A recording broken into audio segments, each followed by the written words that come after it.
Quatrième partie. La théorie biochimique de l'hérédité.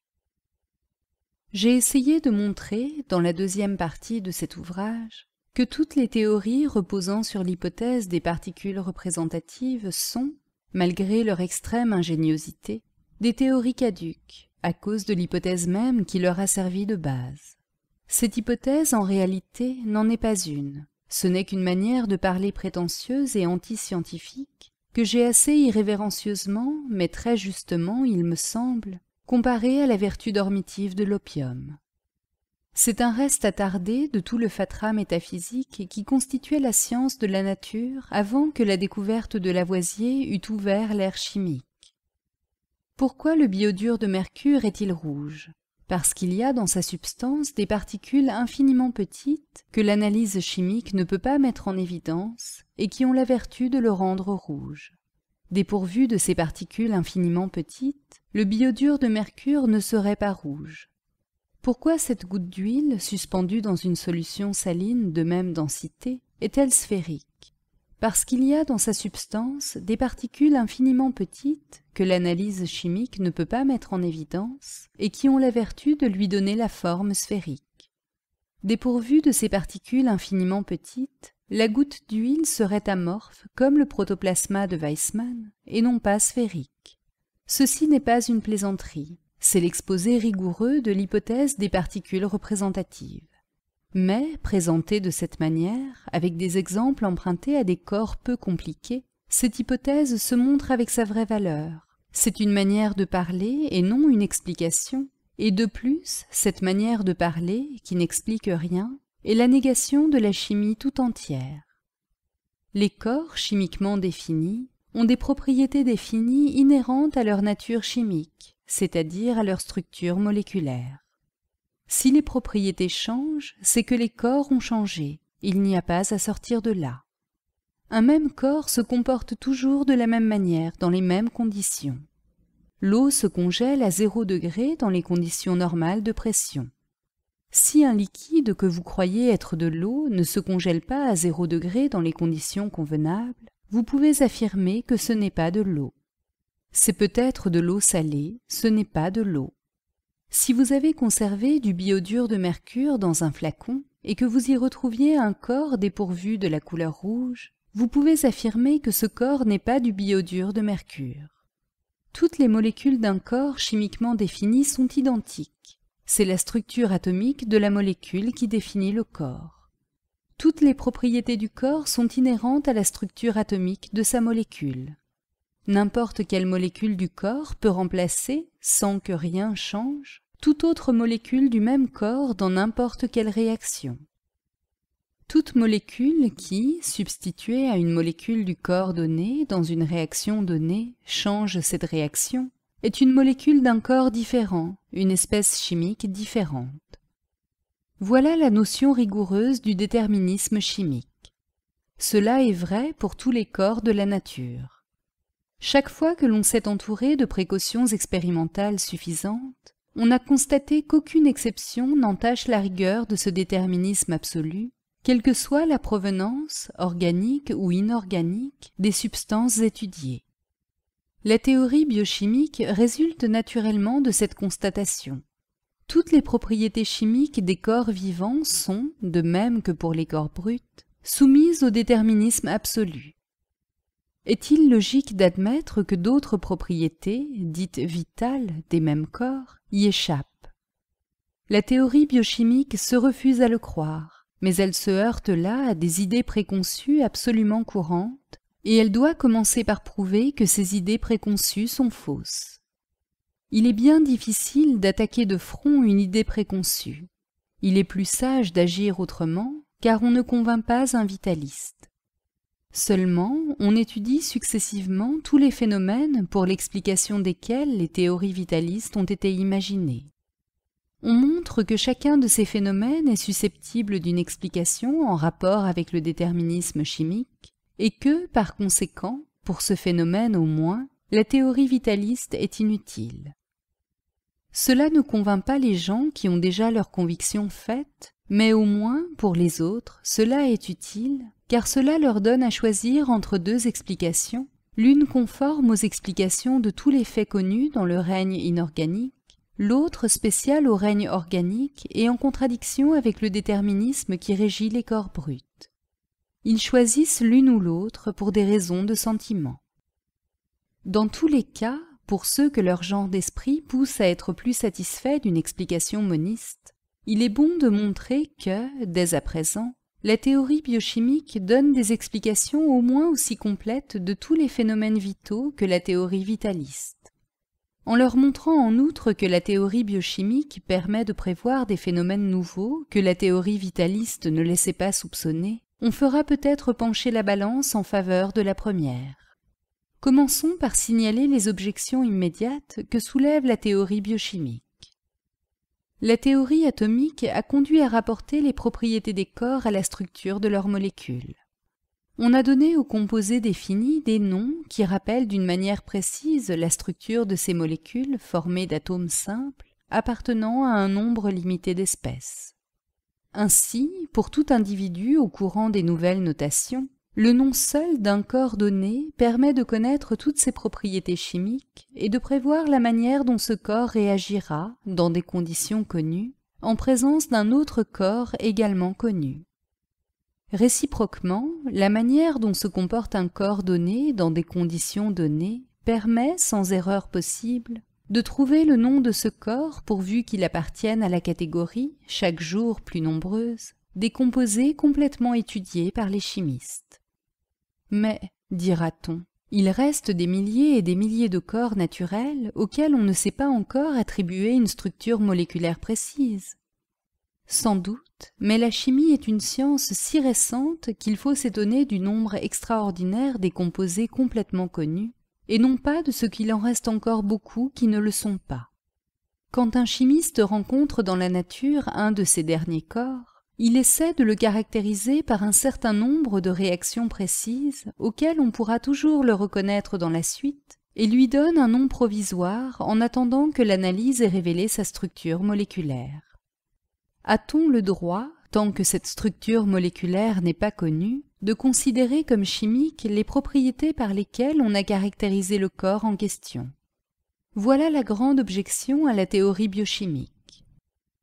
Il est certain que cette objection n'a aucune raison d'être quand il s'agit d'une réaction aussi simple que la combustion par l'oxygène donnant de l'acide carbonique, ou de toute autre réaction dont on retrouve des milliers d'exemples dans les corps chimiquement connus. Mais il n'en est plus de même quand il s'agit d'une réaction toute spéciale, ne ressemblant à rien de ce que nous enseigne la chimie des corps bruts. Tel est le cas de l'assimilation, réaction caractéristique des corps vivants. Non seulement cette réaction ne ressemble à aucune de celles que l'on rencontre dans l'histoire chimique des corps bruts, mais elle paraît, au premier abord, être de nature absolument opposée. En effet, feuilletez un traité de chimie, revoyez une à une toutes les réactions qui s'y trouvent rapportées et qui sont relatives à tous les corps à structure moléculaire connue, vous constaterez, sans exception, que tout corps qui réagit chimiquement se détruit en tant que composé chimique défini, par cela même qu'il réagit. Autrement dit, si vous écrivez l'équation numérique de la réaction, en plaçant seulement dans le premier membre exactement les nombres de molécules qui ont effectivement réagi, vous ne trouverez dans le second membre aucune molécule de même nom que dans le premier. Ceci étant très général, vous pourrez être tenté d'en tirer une loi qui caractérise les phénomènes chimiques, et vous serez amené ainsi à exclure de la chimie toute réaction qui ne manifestera pas ce caractère de destruction. Mais je vous fais immédiatement remarquer que cette généralisation est dangereuse et regrettable. Supposez, par exemple, qu'en étudiant la chaleur de formation des corps, on s'en soit tenu par hasard aux corps, de beaucoup les plus nombreux, les plus stables, dans tous les cas, qui se forment en dégageant de la chaleur. Cette hypothèse n'a rien que de très vraisemblable. Vous auriez pu donner comme loi générale que tous les corps qui appartiennent à la chimie se forment en dégageant de la chaleur, et vous auriez ainsi exclu d'avance, du domaine de cette science, tous les composés explosifs. Or, dans l'état actuel de nos connaissances, ne sommes-nous pas en mesure de déclarer que cela eût été parfaitement absurde? Il est bon d'être très circonspect dans les généralisations de cette nature, et nous n'avons pas le droit d'affirmer que nous ne trouverons pas, dans la suite, des propriétés chimiques d'ordre nouveau, ne se manifestant pas par des réactions destructives comme celles qui sont connues jusqu'à ce jour. Qu'est-ce en effet qu'une propriété chimique? La seule définition vraiment complète qu'on puisse donner est la suivante. C'est une propriété inhérente à une structure moléculaire donnée. De ce que toutes les molécules, dont nous connaissons aujourd'hui la structure, ne peuvent manifester leurs propriétés que par des réactions destructives, avons-nous le droit de préjuger de l'avenir et d'affirmer qu'il est impossible qu'une certaine structure moléculaire, différente des structures aujourd'hui connues, donne lieu à des réactions qui ne seront pas destructives? De ce que nous ignorons la structure de la molécule des substances vivantes, avons-nous le droit de dire que l'assimilation n'est pas une réaction chimique? Ce serait aussi absurde que d'avoir, dans le cas hypothétique cité plus haut, exclu du domaine de la chimie des composés explosifs. Bien plus, il y aurait là une évidente pétition de principe. L'assimilation, ai-je dit, caractérise les corps vivants par rapport aux corps bruts. C'est même la seule propriété qui soit commune à tous les êtres vivants et à eux seuls. Il est donc bien certain, a priori, que cette propriété sera nouvelle en chimie, puisque la chimie que nous connaissons est celle des corps bruts.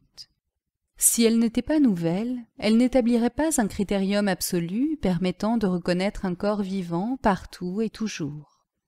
Or, c'est précisément parce qu'elle est nouvelle que les vitalistes déclarent qu'elle n'est pas du domaine de la chimie. Que voulez-vous qu'on réponde à cela? Nous savons, de toute éternité, qu'il existe des corps vivants et des corps bruts. Avec quelques précautions, nous savons toujours reconnaître qu'un corps donné appartient à l'une ou l'autre des deux catégories. C'est donc qu'il existe un ou plusieurs caractères permettant de les distinguer. Mais la chimie d'aujourd'hui est la chimie des corps bruts. Donc, diront les vitalistes, vous ne pourrez pas expliquer la vie par la chimie, ou bien ce sera par une autre espèce de chimie, c'est-à-dire que vous n'expliquerez rien. Est-ce que la chimie du carbone, ou chimie organique, est une autre espèce de chimie que la chimie inorganique? La pétition de principe est évidente. Il peut y avoir une chimie de la vie, ou biochimie, comme il y a une chimie de l'alcool, une chimie d'un corps quelconque différent de celle des autres corps. Chaque corps a sa chimie propre, ses propriétés personnelles. Mais ce qui constitue la chimie, c'est que ces propriétés personnelles sont inhérentes à une structure moléculaire précise et se retrouvent toujours les mêmes chaque fois que cette structure moléculaire est réalisée. La question de savoir si la vie élémentaire est une propriété chimique est donc ramenée à celle-ci. Existe-t-il une structure moléculaire capable de permettre l'assimilation, c'est-à-dire une réaction non destructive? Tant qu'on n'aura pas fait l'analyse complète des substances vivantes, personne n'aura le droit d'affirmer que cette structure existe, mais personne non plus n'aura le droit de le nier a priori et de déclarer immédiatement absurde toute tentative d'explication de la vie élémentaire par une structure moléculaire donnée. D'autant plus qu'il est facile d'imaginer une structure stéréochimique telle que le résultat de la réaction des molécules ainsi constituées avec des corps convenablement choisis soit une augmentation du nombre de ces molécules et non une destruction. Toute cette discussion n'est pas oiseuse. L'objection que j'essaie de combattre a été répétée 1000 fois et elle prend une apparence de raison d'être dans la définition classique de la chimie donnée par Regnault et, je crois, conservée religieusement depuis. La chimie est cette partie des sciences naturelles qui traite des phénomènes qui se passent au contact des corps, en tant que ces phénomènes amènent un changement complet dans la constitution de ces corps. Autrement dit, en dehors de l'état d'indifférence chimique, la quantité d'un composé défini quelconque est toujours décroissante. Or, une bactérie dicharbonneuse, dans du bouillon, n'est pas à l'état d'indifférence chimique, mais elle s'accroît. Donc, dira-t-on, il y a là autre chose qu'un phénomène chimique. Remarquez bien que la définition de Regnault est destinée à mettre en opposition les phénomènes chimiques avec les phénomènes physiques. La physique est l'étude des phénomènes qui n'apportent pas de changement permanent dans la nature des corps. Et il est certain que dans l'idée de l'auteur, tous les phénomènes naturels entraient dans l'une de ces deux catégories. Or, si l'on observe un instant seulement, une bactérie à l'état de vie élémentaire manifesté, les manifestations de son activité semblent être du domaine de la physique, parce que la nature de la bactérie ne change pas. Si on l'observe plus longtemps, on voit que la bactérie a doublé. Que diriez-vous d'un phénomène physique, électrique par exemple, qui, se manifestant un certain temps dans une barre de fer, aurait produit au bout de ce temps 2 barres de fer identiques à la première? L'activité d'une bactérie à l'état de vie élémentaire manifesté n'entre donc dans aucune des catégories distinguées par Regnault. Ce n'est ni un phénomène physique, ni un phénomène chimique. Donc, diront les vitalistes, c'est un phénomène d'un autre ordre, un phénomène vital. Et voilà. Mais n'est-il pas plus sage de penser que les définitions de Regnault peuvent être trop restreintes, d'autant que les corps vivants, en dehors de la condition spéciale de la vie élémentaire manifestée, se comportent exactement comme les corps de la chimie ordinaire? Toute difficulté disparaît si l'on définit la chimie, la science des propriétés inhérentes à une structure moléculaire déterminée. Cela change le langage, mais ne peut amener aucune confusion. Ainsi, dans les traités de chimie, on décrit les propriétés physiques des composés. La densité d'un composé est une propriété physique. Or, il est évident que la densité est inhérente à la structure moléculaire du corps. C'est donc une propriété chimique, mais une propriété qui se manifeste sous l'influence d'un agent physique, la pesanteur. L'expression propriété physique serait impropre sans ce surcroît d'explication. Quoi que l'on pense de cette définition de la chimie, il sera toujours facile de dire, à l'intention de ceux qui refusent, pour les raisons précitées, d'accorder que la vie élémentaire est une propriété chimique et l'assimilation une réaction chimique. La vie élémentaire est une propriété inhérente à la structure moléculaire des substances qui constituent le plastide. L'assimilation est une réaction qui met en évidence telle particularité de la structure moléculaire des substances qui constituent le plastide. Alors l'objection tombe d'elle-même. Ce n'est donc qu'une objection basée sur des mots, et nous continuerons désormais à employer le mot biochimie pour désigner la science des propriétés et des phénomènes des plastides vivants. La deuxième objection est que les corps vivants sont à l'état d'activité continuelle. Par exemple, ils s'oxydent sans cesse et dégagent sans cesse de l'acide carbonique. Or, comment définir chimiquement un corps qui n'est jamais au repos chimique?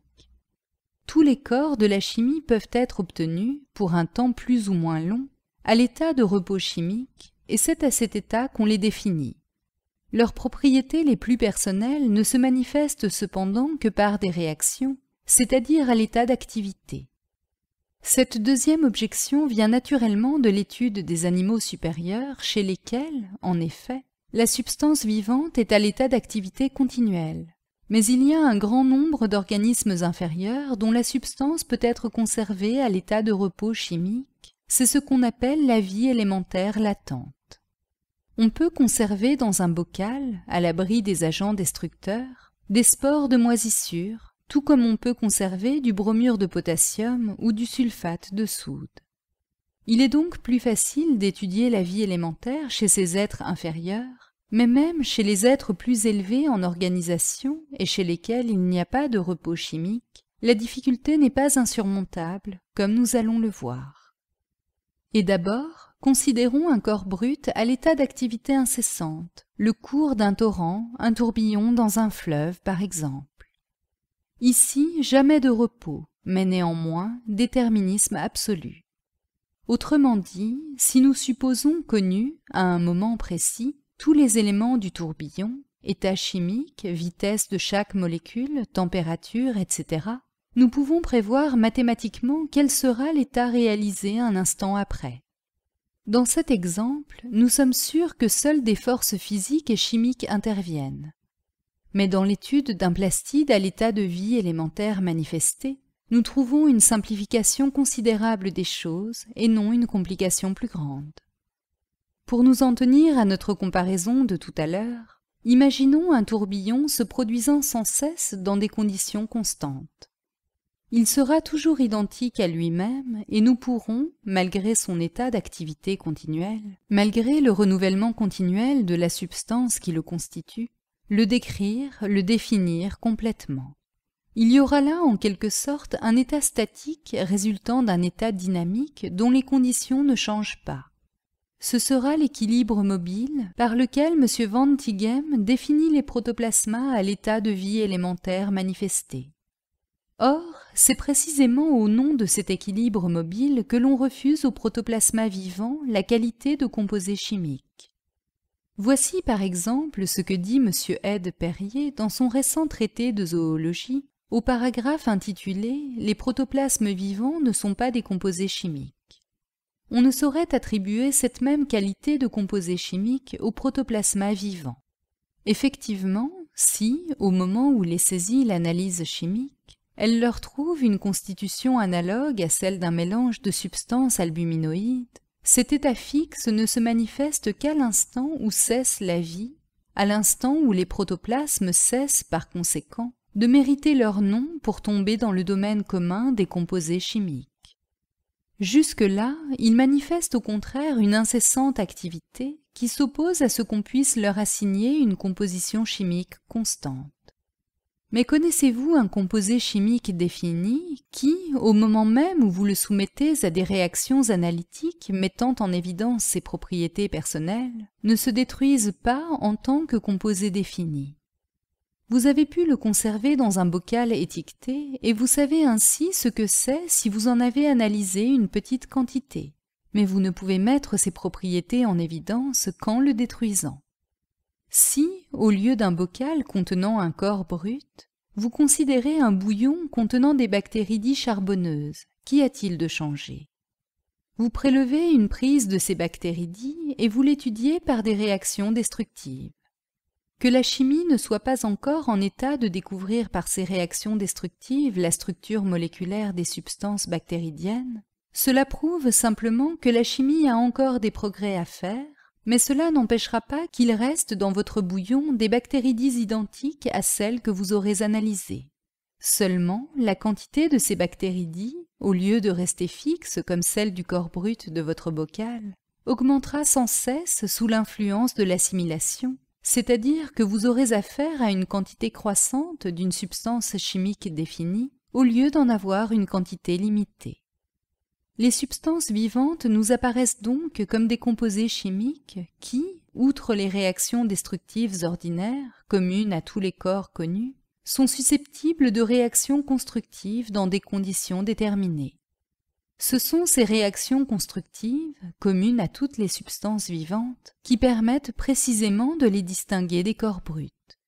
Ce sont ces réactions constructives qui manifestent leurs propriétés chimiques communes de vie élémentaire. Aussi donne-t-on à l'ensemble de ces réactions constructives le nom de vie élémentaire manifestée. Mais cela n'empêche pas les mêmes substances vivantes d'être susceptibles, dans d'autres conditions, de réactions destructives ou analytiques. Voici deux alcools, l'alcool méthylique et l'alcool éthylique. Ces deux corps ont en commun la fonction alcool que je puis mettre en évidence par une même réaction, transformant chacun d'eux dans l'aldéhyde correspondante.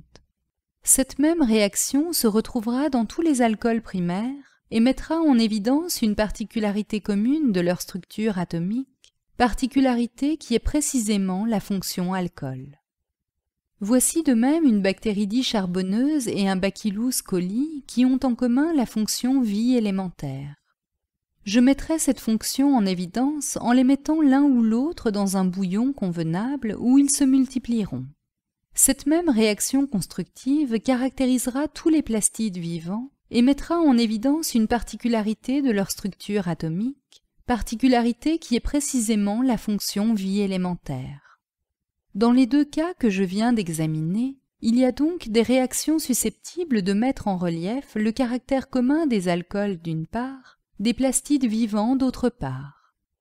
Mais il y a aussi, dans ces deux cas, des réactions différentielles capables de faire distinguer l'un de l'autre tous les corps appartenant à l'un ou à l'autre de ces groupes chimiques, de montrer par exemple que tel alcool est éthylique, tel autre méthylique, ou de même que tel plastide est une bactérie dicharbonneuse, tel autre une levure de bière. Pour les plastides en particulier, il est extrêmement intéressant de constater que les réactions mêmes, qui mettent en évidence leur caractère commun de vie élémentaire, sont en même temps différentielles et permettent de reconnaître l'espèce du plastide considéré. En effet, dans les circonstances très spéciales où a lieu l'assimilation, c'est-à-dire à l'état de vie élémentaire manifesté, chaque plastide a une forme caractéristique que l'on appelle sa forme spécifique et qui résulte des conditions mécaniques réalisées par les réactions mêmes de l'assimilation. Eh bien, cette forme spécifique est étroitement liée à la composition chimique des plastides, de sorte que les espèces, décrites en histoire naturelle d'après la forme spécifique, se trouvent, par là même, définies chimiquement. Il peut paraître extraordinaire que je parle d'un rapport établi entre la forme spécifique et la composition chimique des plastides, après avoir avoué que, dans l'état actuel de la science, la chimie ne sait pas encore analyser les substances vivantes.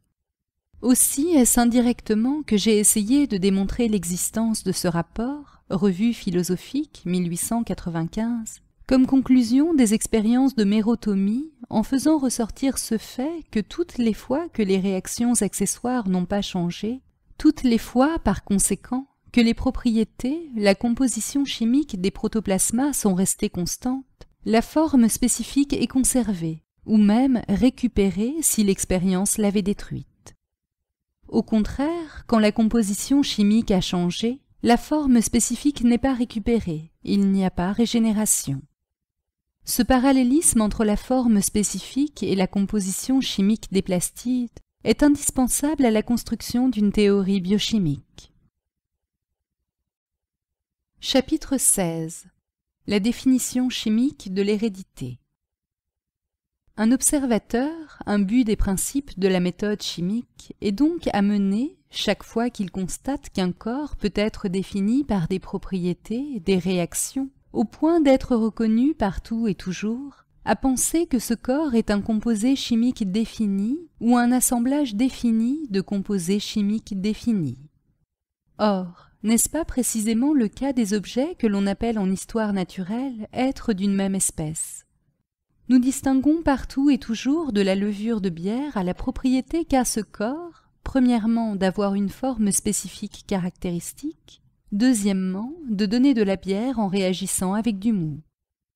L'hétérogénéité évidente de la structure des plastides nous amène à y voir, non pas des composés définis, mais des assemblages définis de composés définis.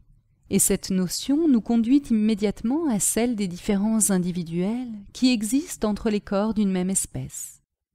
Voici deux œufs de poule qui nous semblent identiques. Le réactif très sensible qu'est notre organe du goût ne nous permet pas de reconnaître entre leurs substances respectives des différences appréciables.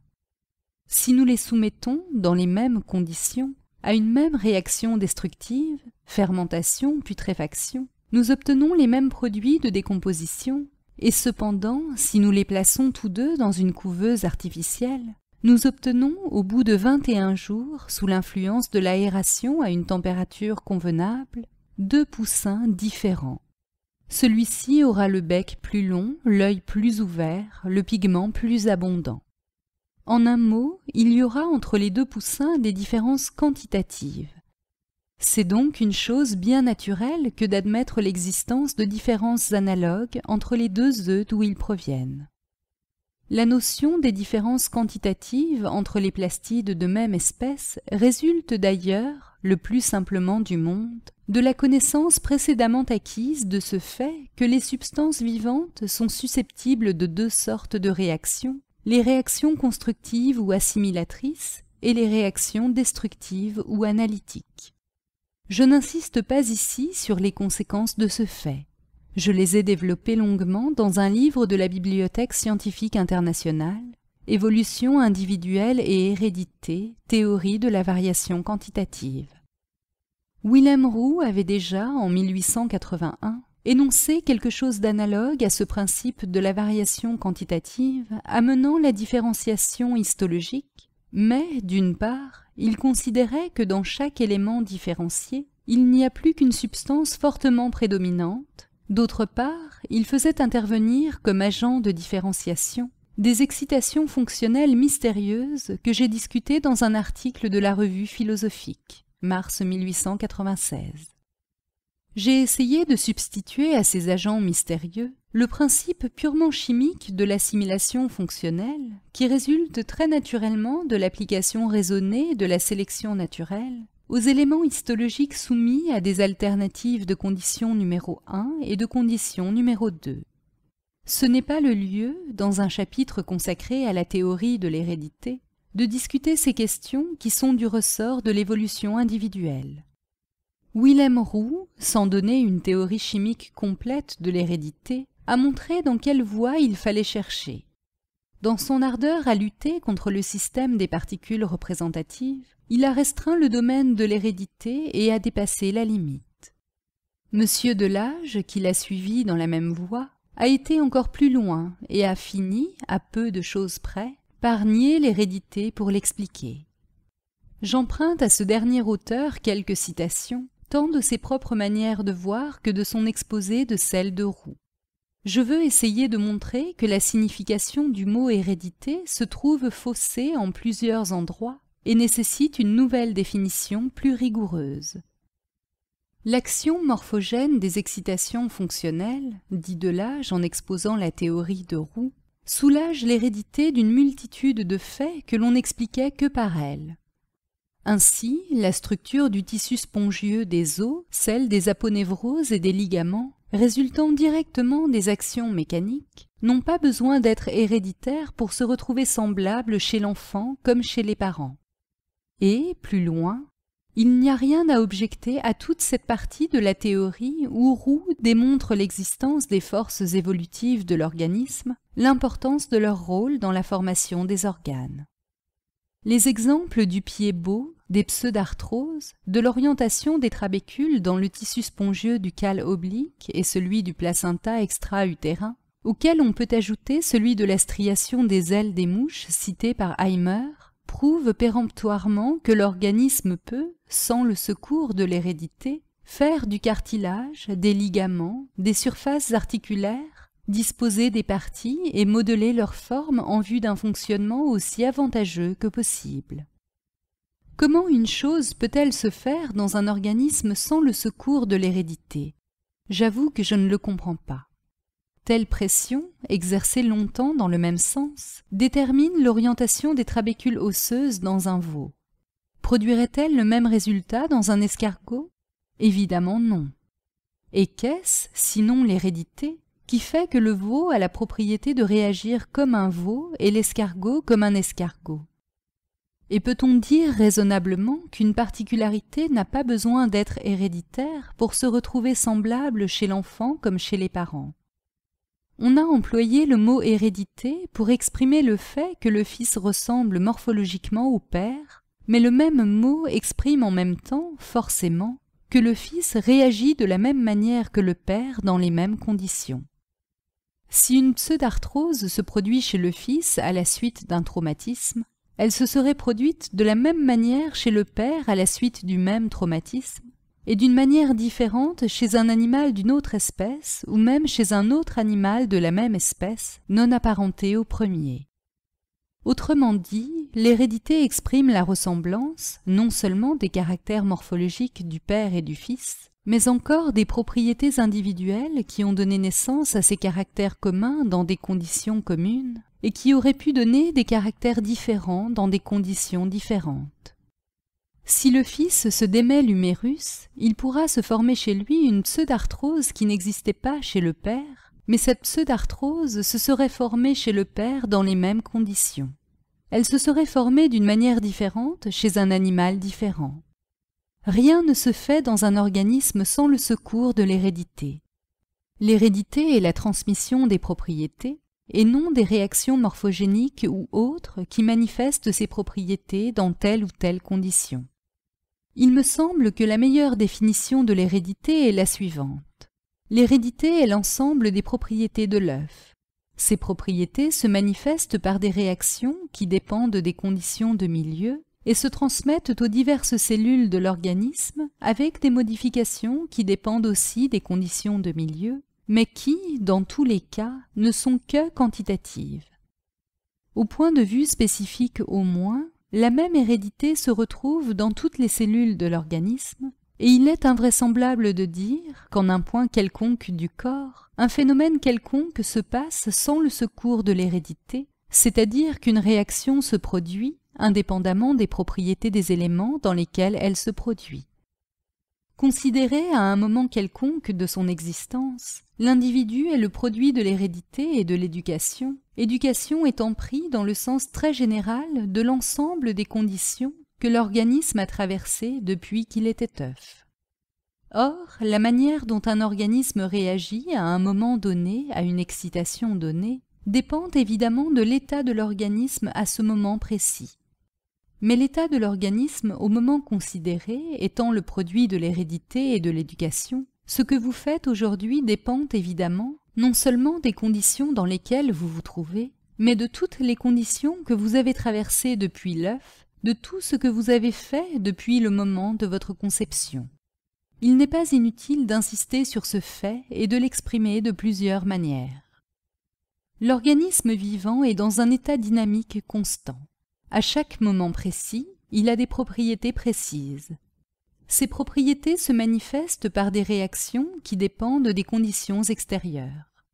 Une minute après, il a d'autres propriétés précises qui dépendent, premièrement, des propriétés qu'il avait une minute avant, deuxièmement, de la manière dont ces propriétés se sont manifestées pendant la minute considérée, c'est-à-dire de l'ensemble des conditions extérieures que l'organisme a trouvées pendant cette minute.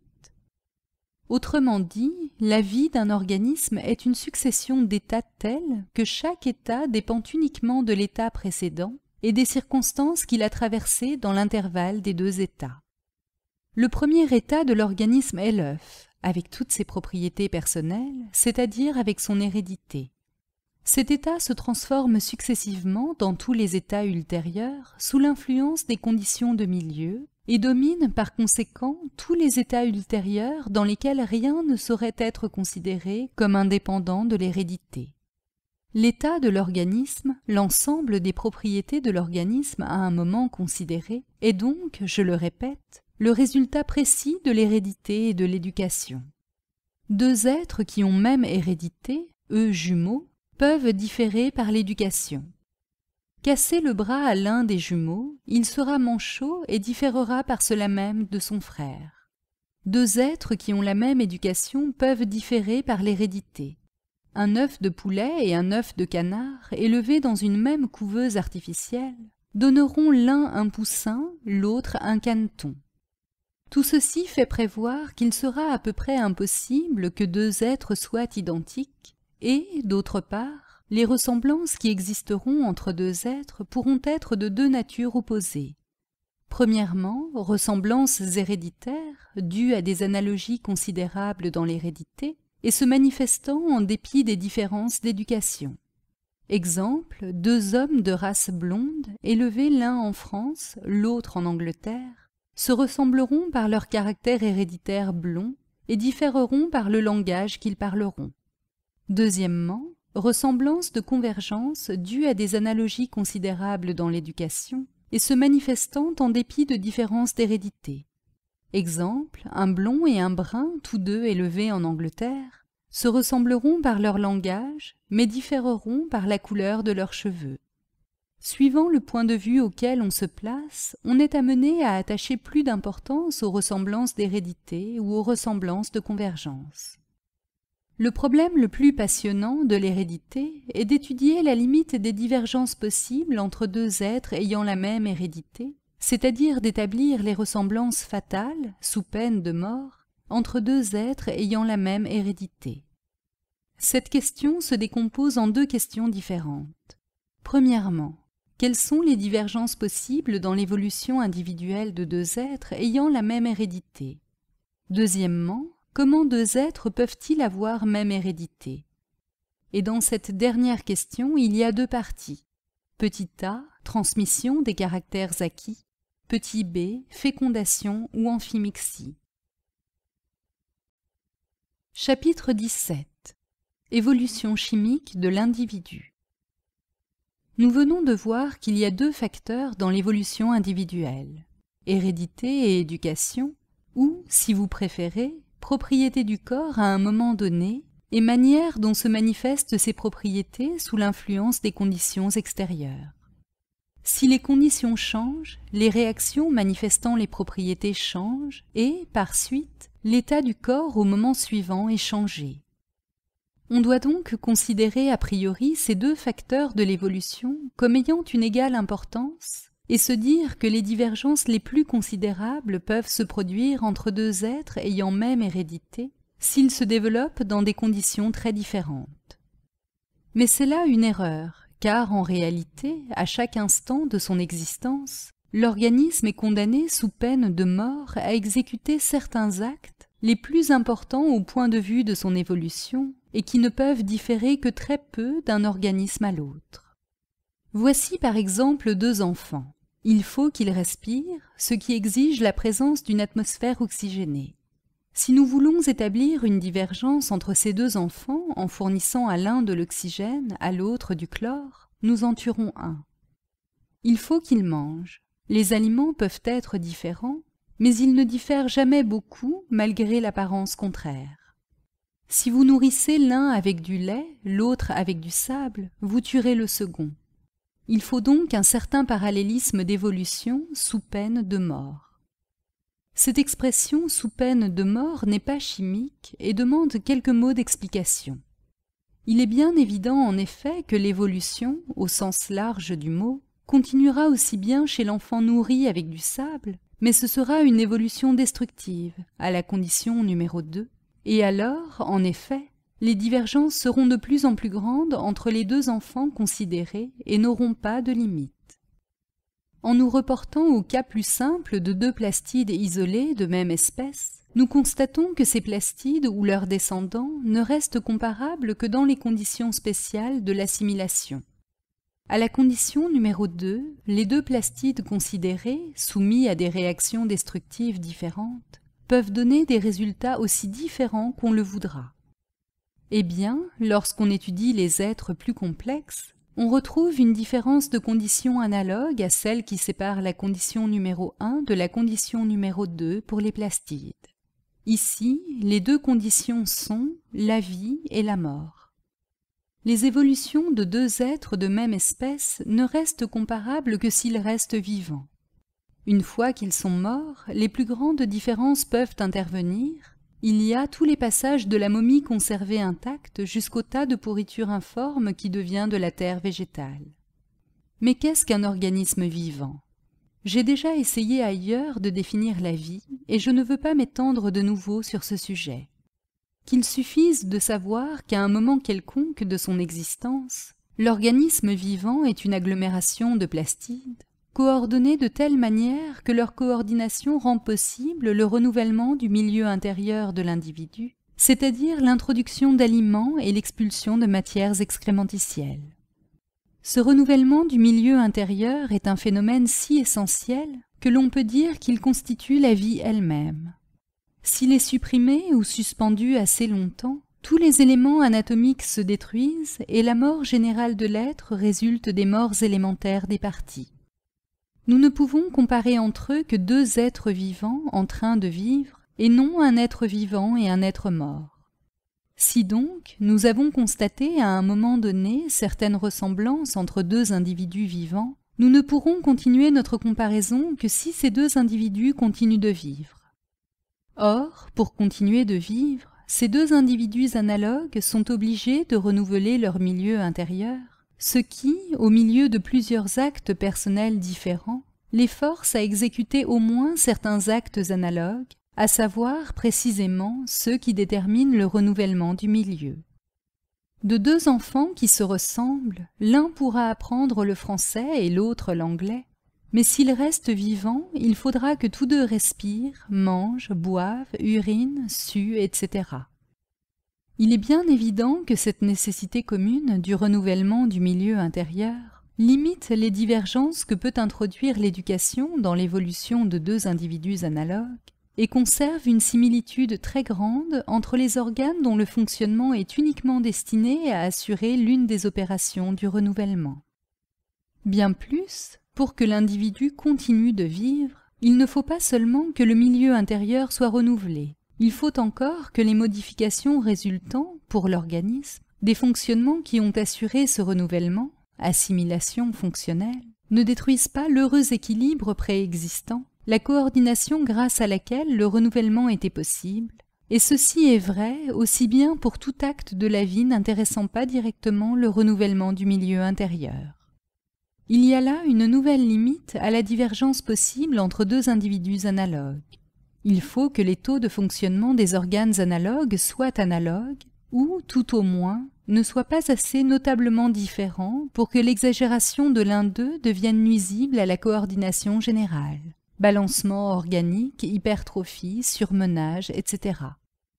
Les quelques considérations précédentes suffisent à expliquer le parallélisme approximatif qui existe obligatoirement entre les évolutions de deux individus analogues tant qu'ils continuent de vivre, quelque différentes que soient les conditions dans lesquelles ils vivent. Mais cela n'exclut pas certaines divergences que l'on constate tous les jours.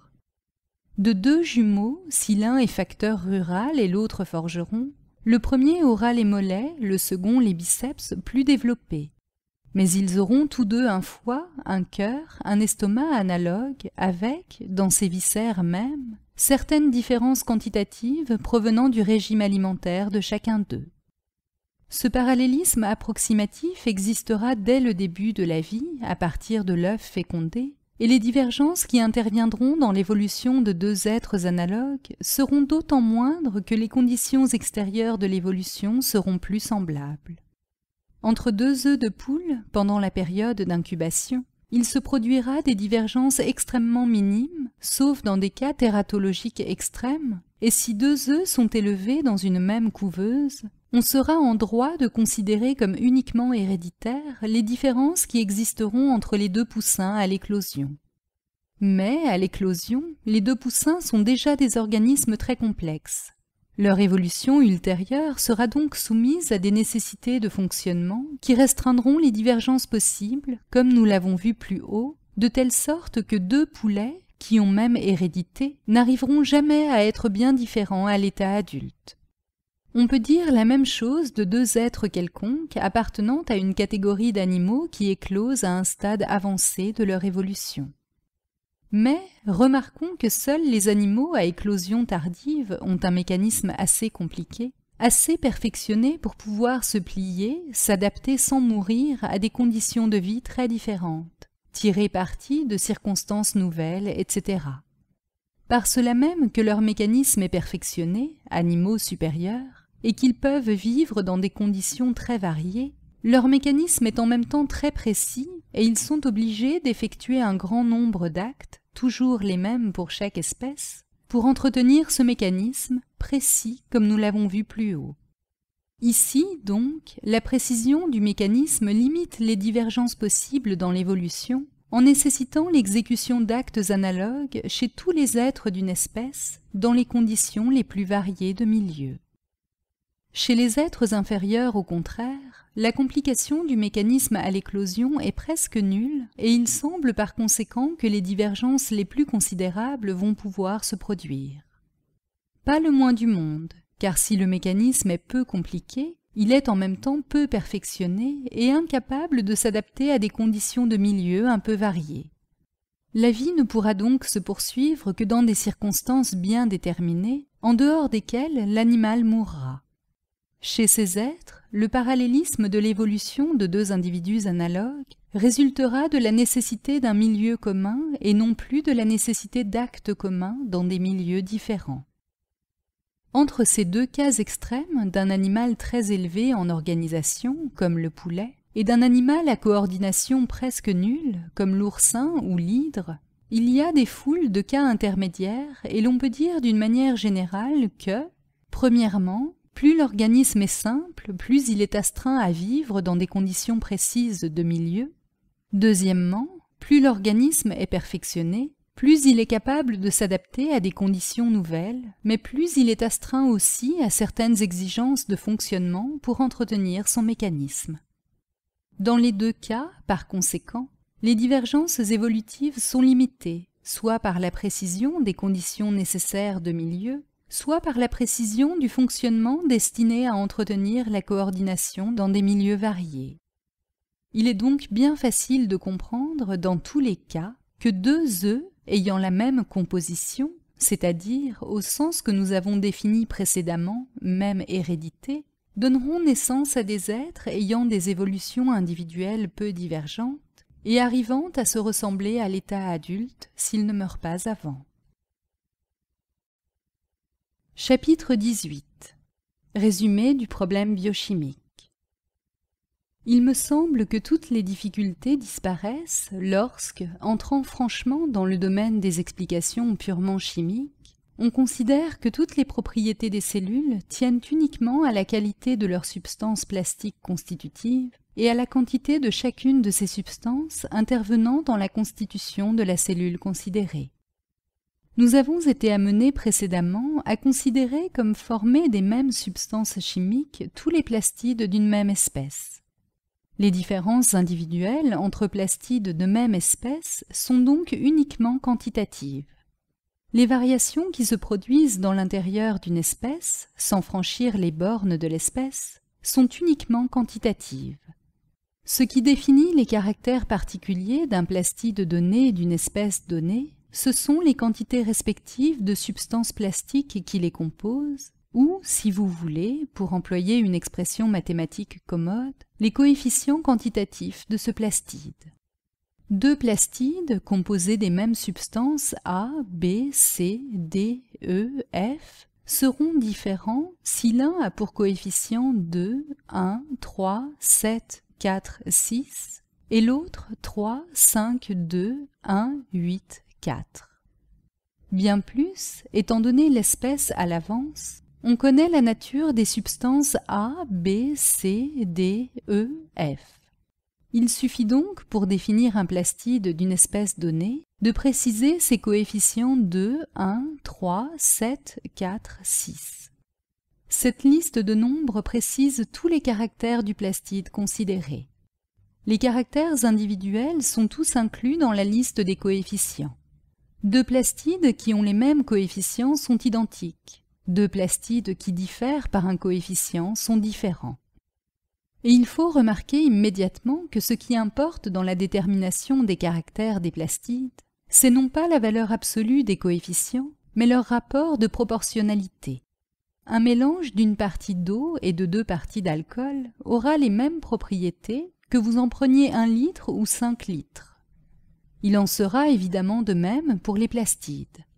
À la condition d'assimilation ou condition numéro 1, le plastide augmente en restant semblable à lui-même, puisqu'il donne, par bipartition successive, des plastides ayant tous exactement les mêmes caractères.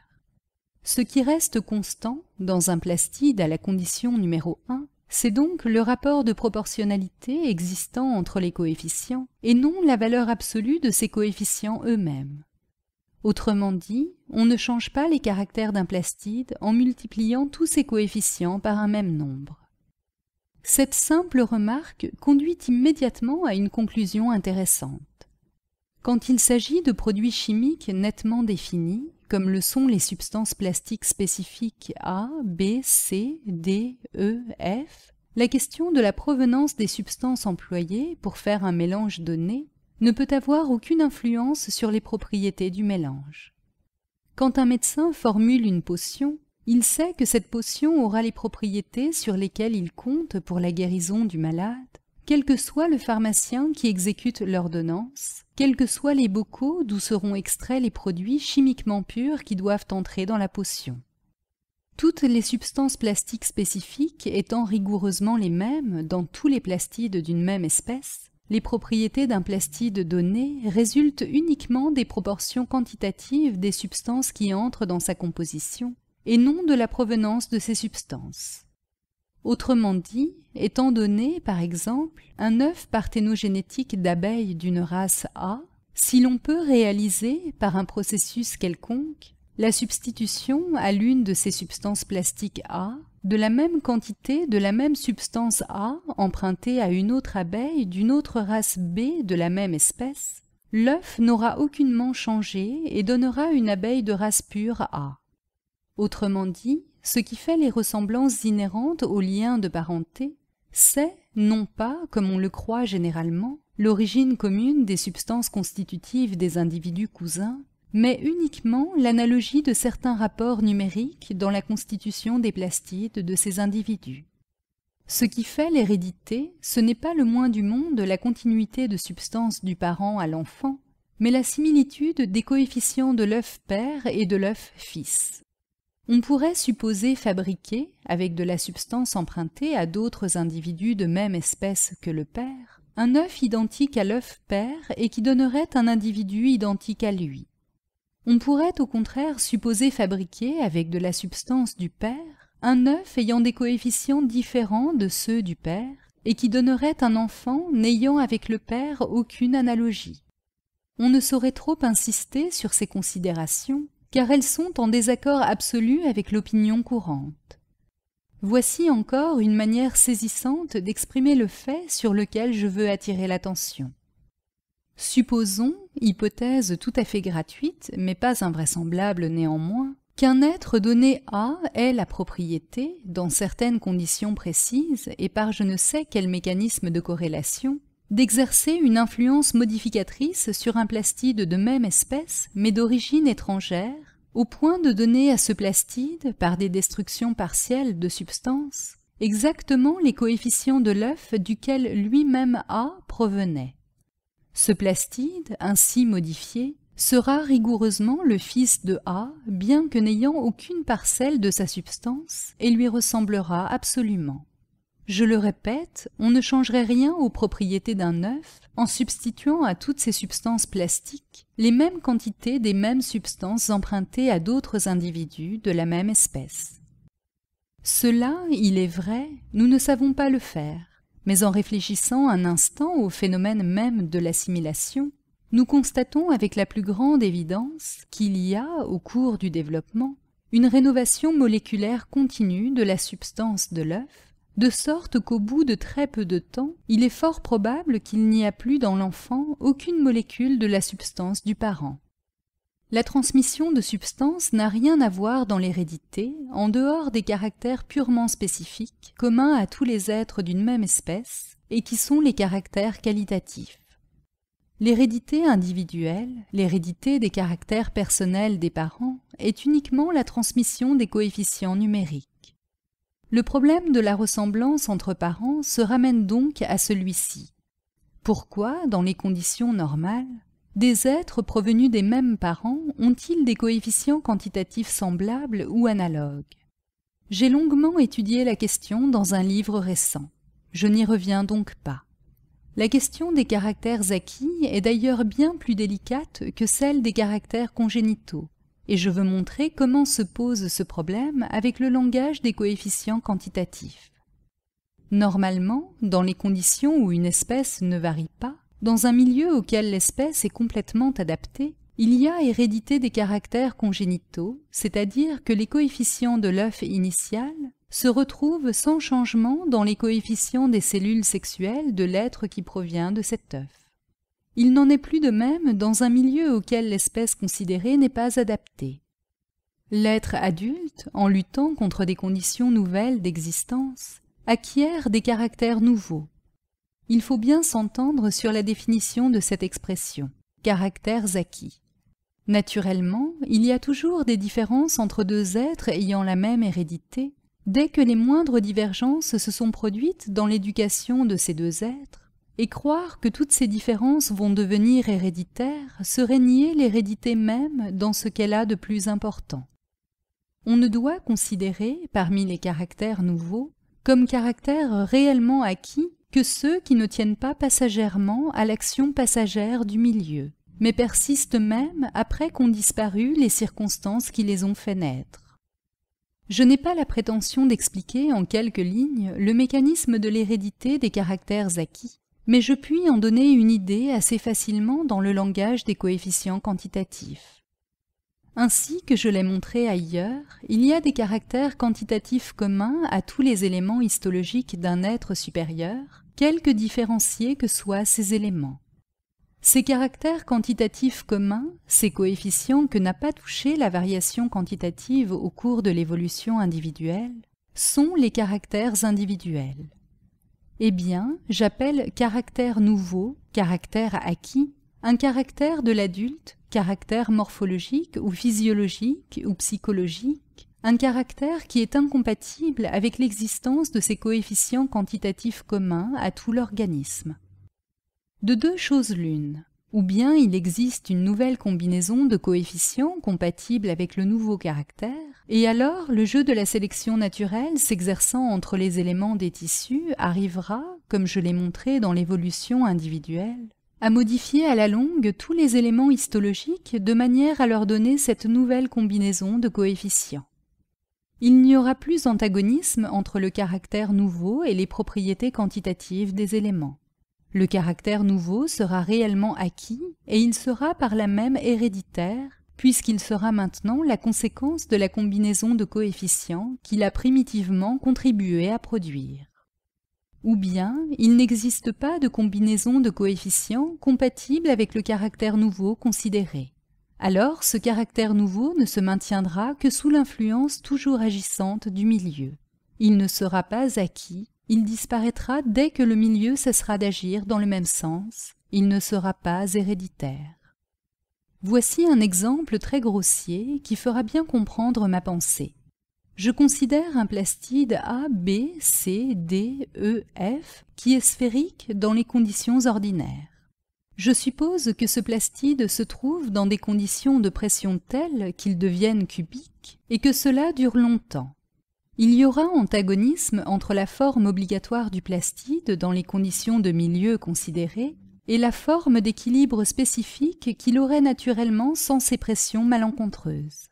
Cet antagonisme, cette lutte, pourra être nuisible à notre plastide au point de détruire partiellement quelques-unes de ses substances plastiques. Donc, variation quantitative dont la sélection naturelle tirera naturellement profit. De deux choses l'une, ou bien, parmi les diverses combinaisons de coefficients, il y en a une qui correspond à la forme d'équilibre cubique, et alors cette combinaison, si elle se réalise au cours de la destruction, se conservera immédiatement étant adaptée aux conditions extérieures. Nous aurons obtenu une nouvelle race cubique de l'espèce plastidaire considérée. Cette forme cubique se conservera ensuite, même si les conditions de milieu ne la rendent plus mécaniquement nécessaire. Le caractère cubique sera acquis et héréditaire. Ou bien, parmi les diverses combinaisons de coefficients, il n'y en a aucune qui corresponde à une forme d'équilibre cubique. Alors, l'antagonisme persistera entre la tendance naturelle du plastide à récupérer sa forme d'équilibre sphérique et la tendance du milieu à lui donner mécaniquement la forme cubique. Dès que les pressions disparaîtront, le plastide redeviendra sphérique. Le caractère cubique n'aura pas été acquis, ne sera pas héréditaire. Ces quelques considérations suffisent à faire comprendre le problème de l'hérédité des caractères acquis, envisagé au point de vue purement chimique des coefficients quantitatifs des plastides. Quant au problème de l'amphimixie, je l'ai traité à ce même point de vue purement chimique dans un petit livre récent. Je voudrais surtout avoir montré, dans les pages précédentes, de quelle extrême précision est susceptible l'explication biochimique de l'hérédité et combien est cohérent l'ensemble des déductions auxquelles conduit son étude méthodique.